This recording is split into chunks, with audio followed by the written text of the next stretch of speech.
Subscribe to our YouTube channel and press the bell icon to get the latest updates. Punjab university के vice chancellor professor Rajkumar ji, Bharatiya Janata party के वरिष्ठ नेता श्री अविनाश जी खन्ना, श्री संजय जी टंडन, श्रीमती पूनम मल्होत्रा और श्री पंकज मल्होत्रा, इस कार्यक्रम में उपस्थित समस्त सम्मानित देवियों एवं सज्जनों, सबसे पहले तो मैं पंजाब यूनिवर्सिटी के vice chancellor professor Rajkumar ji को धन्यवाद देना चाहता हूं कि उन्होंने स्वर्गीय बलराम दास जी टंडन की स्मृति में व्याख्यानमाला विगत कुछ वर्षों से का क्रम प्रारंभ किया है। आज स्वर्गीय बलराम दास जी टंडन की स्मृति में आयोजित इस व्याख्यानमाला के अंतर्गत मुझे राष्ट्रीय सुरक्षा विषय पर बोलने का आग्रह किया गया है।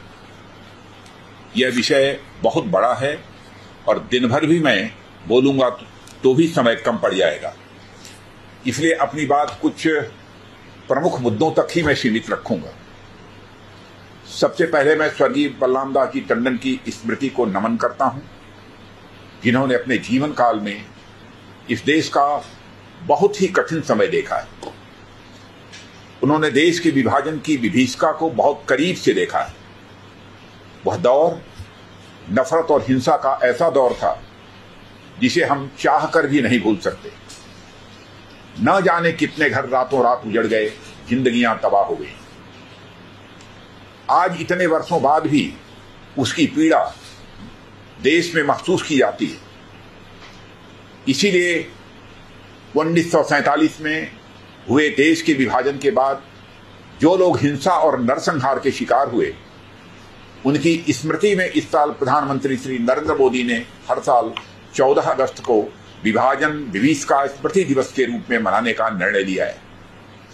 मेरा मानना है कि यदि आज टंडन जी होते तो इस निर्णय की संवेदनशीलता को सामान्य जन की तुलना में और बेहतर ढंग से समझते और लोगों को समझाते भी। उनके जीवन की दूसरी बड़ी घटना जिसका उन पर बहुत अधिक प्रभाव पड़ा वो था 1965 में हुआ भारत पाकिस्तान युद्ध, जिसमें हर भारतवासी ने खुद को उस लड़ाई से जोड़ लिया था। उन दिनों वे अमृतसर में थे और वह इलाका उन दिनों काफी सक्रिय था। उस दौरान उन्होंने भी भारतीय सेना की मदद के लिए जो कुछ भी संभव था वह किया और उसका असर उन पर इतना गहरा था कि सेना और सुरक्षा के प्रति एक संवेदना और सम्मान का भाव उनके मन में आजीवन बना रहा है। तीसरी बड़ी घटना जिसकी मैं चर्चा करना चाहूंगा, इस तीसरी बड़ी घटना जिसका उन पर गहरा प्रभाव पड़ा वह था देश में आपातकाल का लागू होना, जब लोकतंत्र का गला घोंट दिया गया। उसके बाद तमाम विपक्षी नेताओं को देश भर में अलग अलग जेलों में बंद कर दिया गया। टंडन जी भी 19 महीने जेल में रहे। इन दिनों का भी उन पर गहरा प्रभाव पड़ा। बाद में जब कभी भी लोकतंत्र को किसी भी रूप में दबाने की कोशिश हुई, उसका उन्होंने मुखर विरोध किया।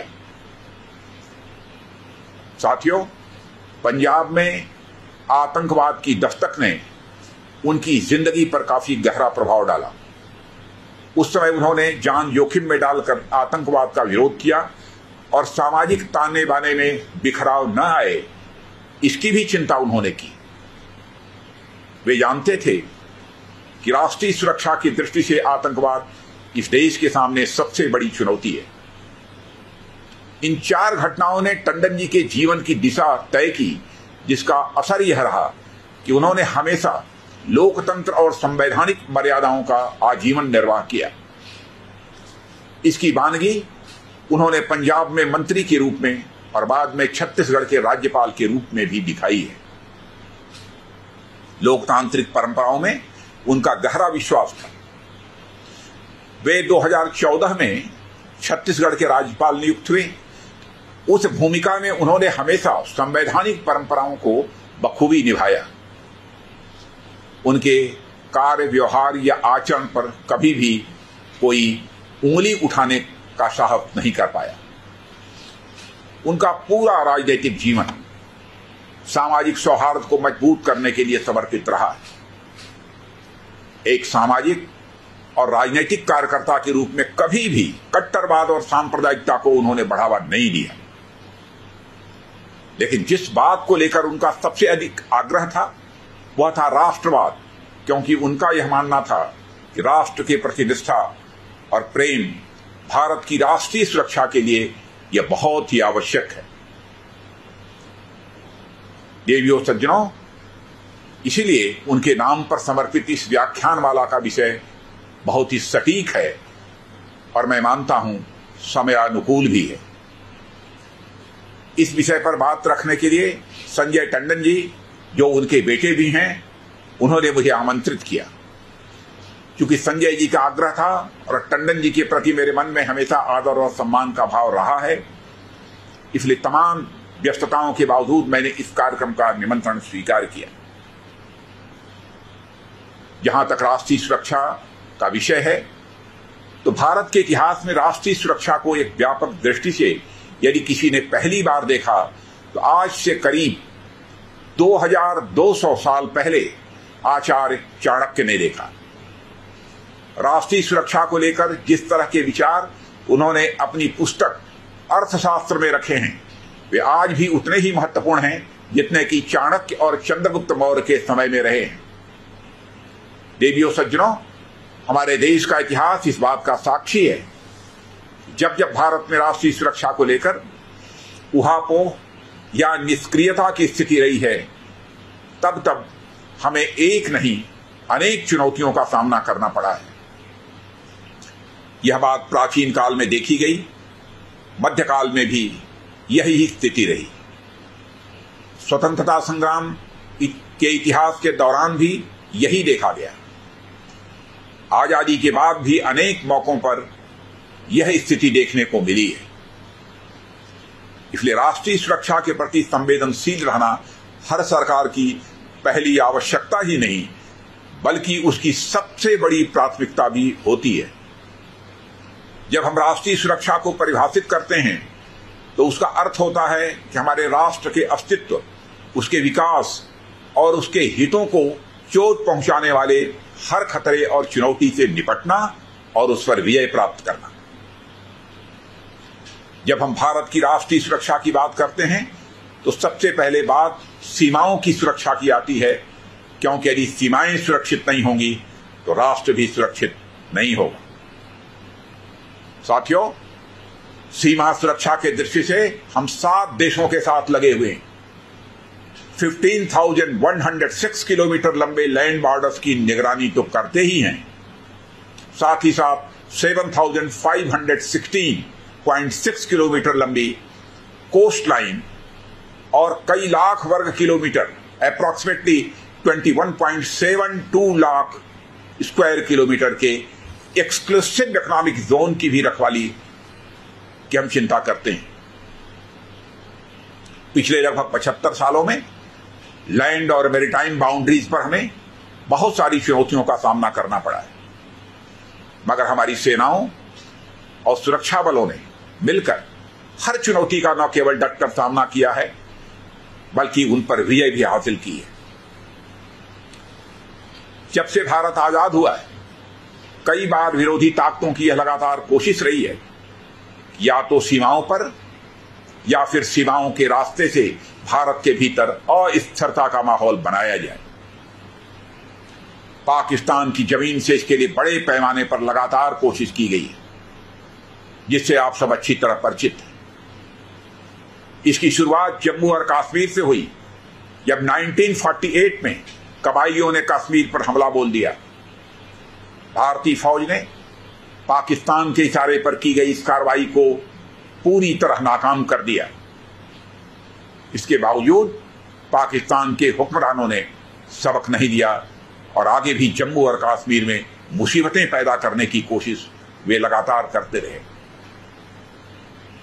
आपको याद ही होगा कि 1965 में और 1971 में भारत पाकिस्तान के बीच 2 युद्ध हुए, जिसमें पाकिस्तान को हार का सामना करना पड़ा। इन युद्धों में मिली पराजय ने पूरी तरह यह साबित कर दिया कि भारत के साथ वे फुल स्केल वार करने की स्थिति में नहीं है। साथियों, भारत के साथ सीधे युद्ध न करने की अक्षमता ने पाकिस्तान को दो नीतियों पर काम करने के लिए मजबूर किया। एक तो उन्होंने एटमी रास्ता खोजने की दिशा में कदम बढ़ाए और दूसरी तरफ भारत को डेथ ऑफ 1000 कट्स देने की नीति पर भी काम प्रारंभ किया। और इसके लिए उन्होंने भारत के साथ एक प्रॉक्सी वार की शुरुआत की और अपने यहां आतंकवादियों को ट्रेनिंग, पैसा और हथियार देकर भारत को निशाना बनाने की शुरुआत की। 70 के दशक में और बाद में 80 के दशक में पाकिस्तान पूरी दुनिया के लिए आतंकवाद की नर्सरी बन गया। आतंकवाद के सहारे पंजाब में हिंसा का जो दौर चलाया गया, उसका खात्मा बहुत बड़ी कीमत देकर हुआ है। अब जम्मू और कश्मीर में इस आतंकवाद को रोकने की दिशा में पिछले 7 सालों में सेना और सुरक्षा बलों की प्रभावी कार्रवाई चल रही है। मेरा मानना है कश्मीर में बचा हुआ आतंकवाद भी समाप्त होकर रहेगा। यह विश्वास मुझे इसलिए है क्योंकि धारा 370 और 35A के चलते वहां अलगाववादी ताकतों को जो ताकत मिलती थी, जो ऑक्सीजन मिलती थी, वह अब पूरी तरह से खत्म हो गई है। आतंकवाद के खिलाफ भारतीय सुरक्षा बलों के रिस्पांस में पिछले 7 सालों में एक और बड़ा बदलाव देखने को मिला है और वह बदलाव है सेना और सुरक्षा बलों के बढ़े हुए मनोबल और उनकी कार्रवाई के बदले हुए तौर तरीके का। क्योंकि राष्ट्रीय सुरक्षा से जुड़े मुद्दों पर हम न राजनीति करते हैं न होने देते हैं, इसलिए भारतीय सेना और सुरक्षा बलों में यह भरोसा पैदा हुआ है राष्ट्र रक्षा के कर्तव्य पालन में उन्हें खुली छूट रहेगी। और इससे सेना और सुरक्षा बलों का आत्मविश्वास और मनोबल कितना ऊंचा हुआ है, इसका अनुमान आप इसी बात से लगा सकते हैं कि पिछले 7 सालों में भारत के हिंटरलैंड में एक भी बड़ी आतंकवादी घटना उन्होंने नहीं होने दी। और मैं आपको इस बात की भी जानकारी देना चाहता हूं, जब मैं भारत का गृह मंत्री था उस समय मैंने देखा भारत के सेना के जवानों और वहां के पुलिस के, जम्मू कश्मीर के पुलिस के जवानों, इंटेलिजेंस और सारे पैरामिलिट्री फोर्सेस के बीच जिस प्रकार का कोऑर्डिनेशन मुझे देखने को मिला था, वह कोऑर्डिनेशन देखकर मैं पूरी तरह से आश्वस्त था कि अब जम्मू कश्मीर की धरती से आतंकवाद का सफाया होकर रहेगा और उसी दिशा में हम आगे बढ़ रहे हैं। आज भारत आतंकवाद के खिलाफ देश की सीमाओं के भीतर तो कार्रवाई कर ही रहा है, साथ ही जरूरत पड़ने पर सीमा पार जाकर भी आतंकवादी ठिकानों को नष्ट करने का काम हमारी सेना के बहादुर जवानों ने किया है। चाहे उरी की घटना के बाद की गई सर्जिकल स्ट्राइक हो या पुलवामा की घटना के बाद की गई बालाकोट एयर स्ट्राइक्स, भारतीय सेना ने आतंकवाद के खिलाफ ऐसी कठोर कार्रवाई की है जिसकी मिसाल कम से कम आजाद भारत के इतिहास में नहीं मिलती। और मित्रों, मैं विश्वास के साथ कह सकता हूं कि भारत ने यह स्पष्ट रूप से यह संदेश सारे दुनिया को दे दिया है कि यदि हमसे कोई छेड़छाड़ करेगा तो हम इस पार भी लड़ सकते हैं और जरूरत पड़ी तो सीमा के पार भी जाकर मार सकते हैं। आज हम यह मान सकते हैं कि पाकिस्तान समर्थित आतंकवाद का मॉडल धीरे धीरे भारत में अब ध्वस्त हो रहा है। हाल के कुछ वर्षों में उन्होंने सीमा पर सीज फायर वायलेशन बढ़ा दिए थे, मगर भारतीय सुरक्षा बलों से उन्हें हमेशा मुंहतोड़ जवाब ही मिला। अब पाकिस्तान को समझ में आने लगा है कि सीज फायर वायलेशन से भी उनको कोई खास लाभ नहीं मिलने वाला है। पिछले दिनों फरवरी में भारत पाकिस्तान के डायरेक्टर जनरल मिलिट्री ऑपरेशन के बीच सीज फायर एग्रीमेंट हुआ है और इसलिए हम भी वेट एंड वॉच की मुद्रा में हैं, क्योंकि जो ट्रस्ट डेफिसिट है वह दोनों देशों के बीच एक बड़ी समस्या है। लेकिन मैं कह सकता हूं कि जब से सीज फायर का यह पर सहमति बनी है दोनों देशों के डायरेक्टर जनरल मिलिट्री ऑपरेशंस के बीच, तब से लेकर अभी तक लगभग 125 से 130 या 140 दिन हुए होंगे सीज फायर वायलेशन नहीं हुआ है।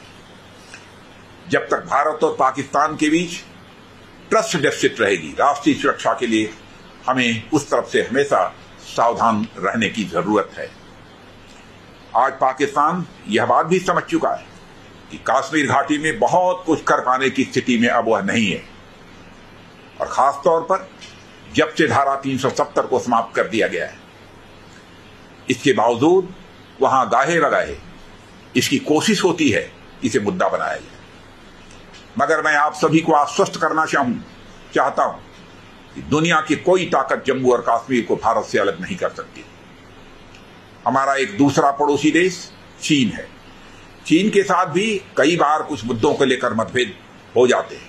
यह सच है कि लंबे समय से चीन के साथ सीमा को लेकर एक परसेप्शनल डिफरेंस है। इसके बावजूद कुछ ऐसे समझौते हैं, प्रोटोकॉल्स हैं, जिनका पालन करते हुए दोनों देशों की सेनाएं पेट्रोलिंग करती हैं। यह समझौते नरसिम्हा राव जी के समय में, अटल जी के समय में और डॉक्टर मनमोहन सिंह जी के समय में दोनों देशों की सहमति के आधार पर हुए। साथियों, पिछले साल पूर्वी लद्दाख में जो विवाद पैदा हुआ उसका कारण था कि चीन की सेनाओं ने एग्रीड प्रोटोकॉल्स को नजरअंदाज किया था। चीनी सेना पीएलए को यूनिलेटरल तरीके से एलएसी पर एक्शन करने की इजाजत हम किसी भी सूरत में नहीं दे सकते और न देंगे। प्रधानमंत्री मोदी जी के नेतृत्व में सरकार ने सेनाओं को स्पष्ट बता रखा है कि एलएसी पर किसी भी एक तरफा कार्रवाई को नजरअंदाज नहीं किया जाना चाहिए। और गलवान में उस दिन भारतीय सेना ने यही किया और पूरी बहादुरी से पीएलए के सैनिकों का मुकाबला करते हुए उन्हें पीछे जाने पर मजबूर किया। और वह घटना सचमुच भारत के लिए एक ऐतिहासिक घटना है। गलवान की घटना को 1 वर्ष बीत चुके हैं, मगर जिस शौर्य, पराक्रम और संयम का परिचय भारतीय सेना ने दिया है वह अतुलनीय है, अनपैरेलल है, और आने वाली पीढ़ियां भी उन जाबाज सैनिकों पर गर्व करेंगी। सीमा की सुरक्षा करते हुए जिन सैनिकों ने वीर गति प्राप्त की है उन्हें मैं अपनी श्रद्धांजलि भी अर्पित करता हूं। बहुत सारी बातें हैं जिनकी चर्चा मैं सार्वजनिक रूप से नहीं कर सकता,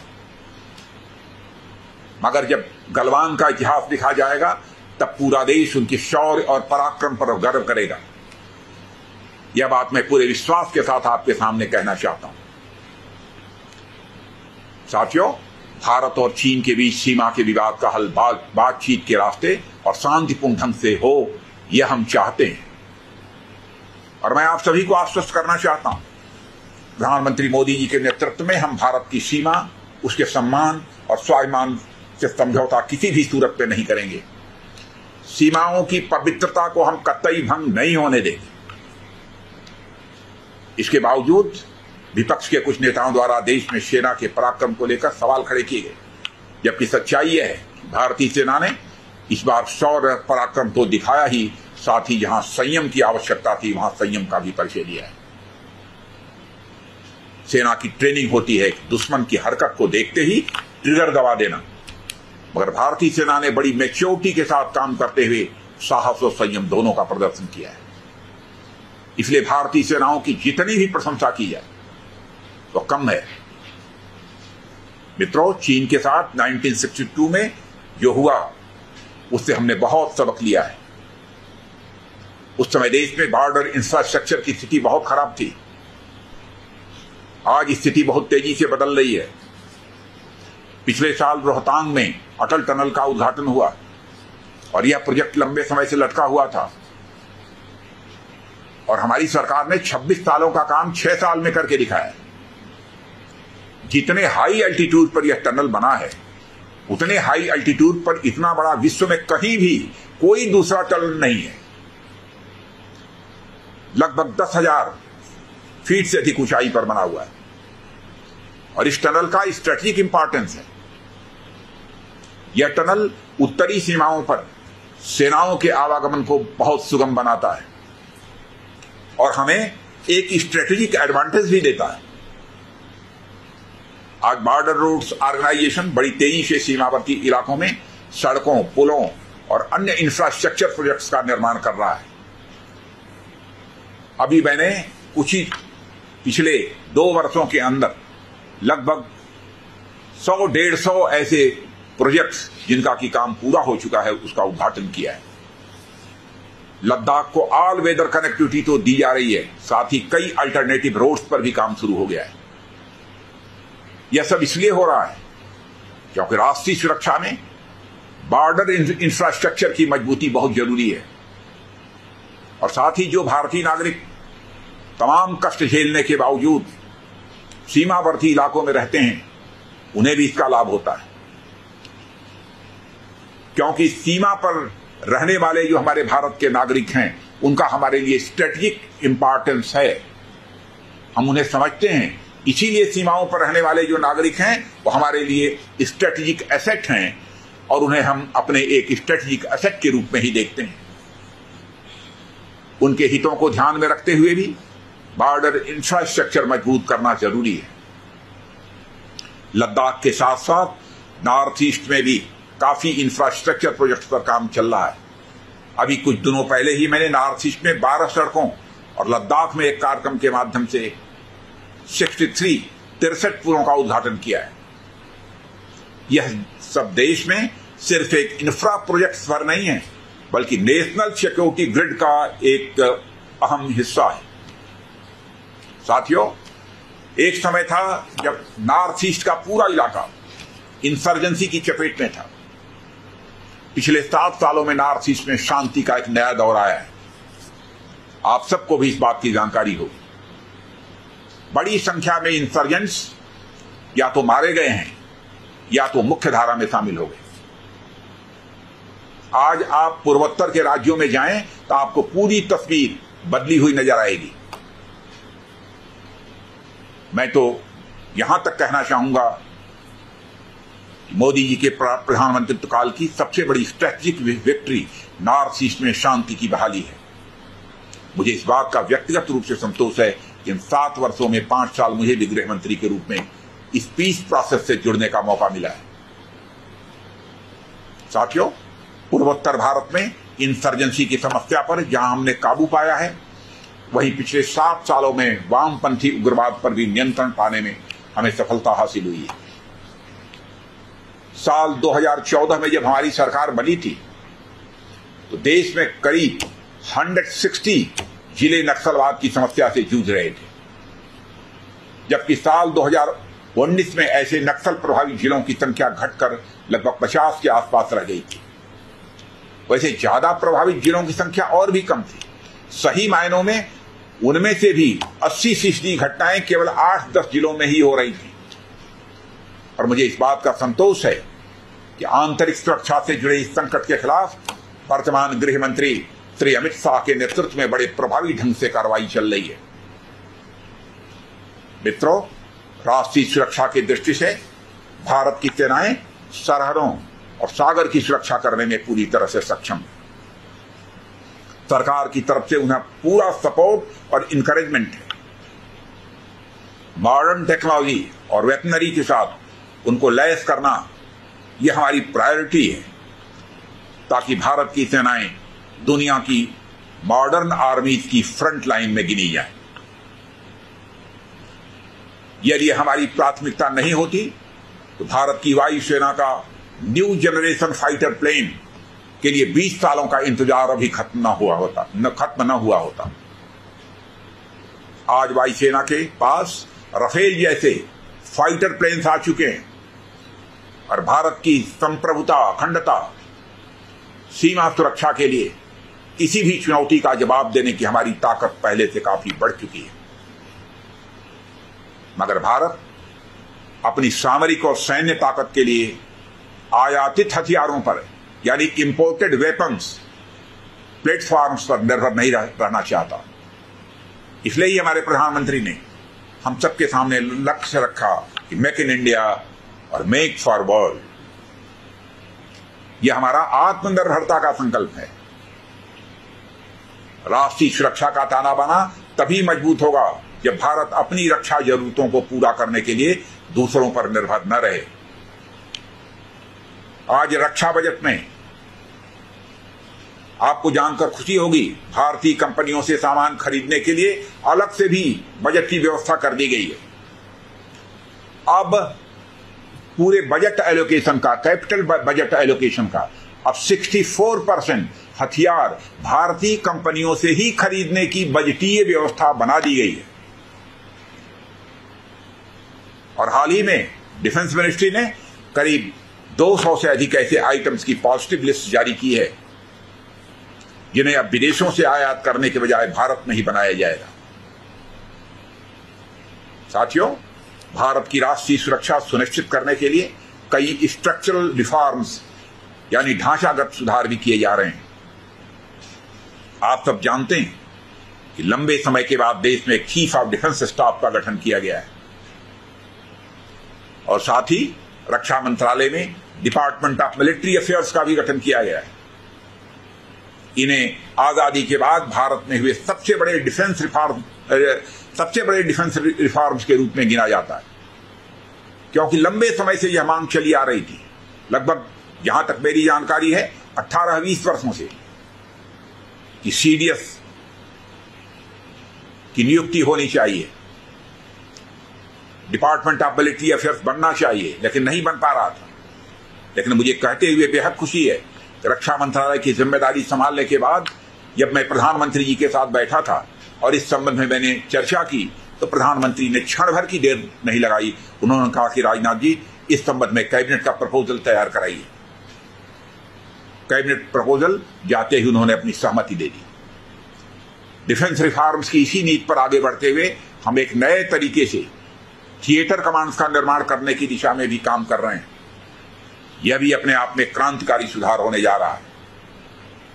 अभी इस संबंध में ब्रेन स्टॉर्मिंग चल रही है।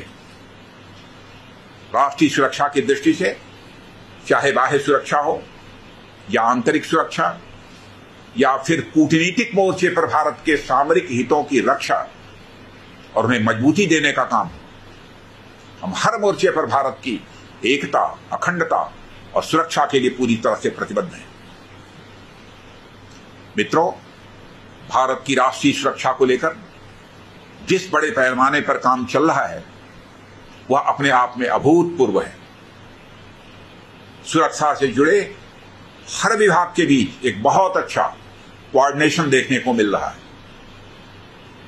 इसके बावजूद हम इस बात को लेकर सचेत हैं कि हमारी दृष्टि भारत विरोधी ताकतों के नापाक इरादों और मंसूबों को फलीभूत नहीं होने दें। राष्ट्रीय सुरक्षा को लेकर कुछ नए खतरे भी सामने आए हैं जो मॉडर्न टेक्नोलॉजी के विकास के कारण देखने को मिले। जम्मू में एयरफोर्स स्टेशन की घटना ने इस तरफ हम सबका ध्यान आकर्षित किया है। इसलिए इस बात को भी हम समझते हैं कि हमें राष्ट्रीय सुरक्षा तंत्र को नई चुनौतियों के लिए लगातार अपडेट और अपग्रेड करते रहना है। और मैं आपको बताना चाहता हूं, यह काम भी हो रहा है।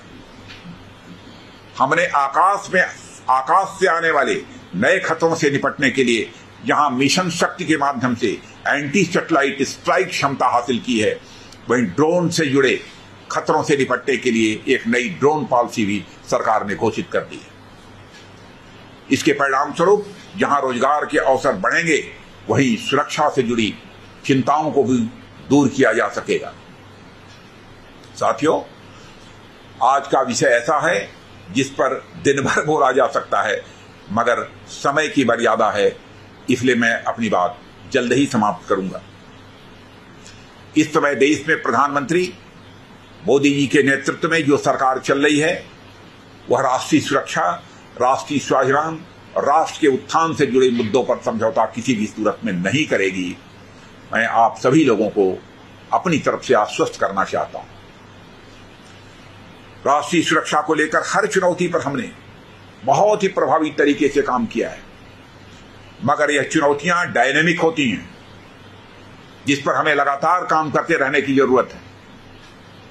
उदाहरण के लिए, पड़ोस के अफगानिस्तान में जो कुछ भी घटित हो रहा है वह सुरक्षा की दृष्टि से नए सवाल खड़े कर रहा है और वहां के हालात पर हमारी सरकार लगातार नजर बनाए हुए है।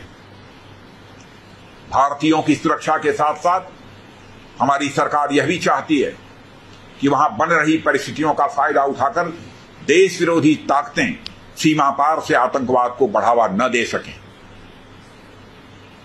साथ ही कुछ और चिंताएं भी हैं जो राष्ट्रीय सुरक्षा की दृष्टि से चुनौती बन सकती हैं, मगर मैं आपको बताना चाहूंगा कि हमारी सरकार सजग है और हर तरह की परिस्थिति का सामना करने में हम सक्षम हैं। नभ जल थल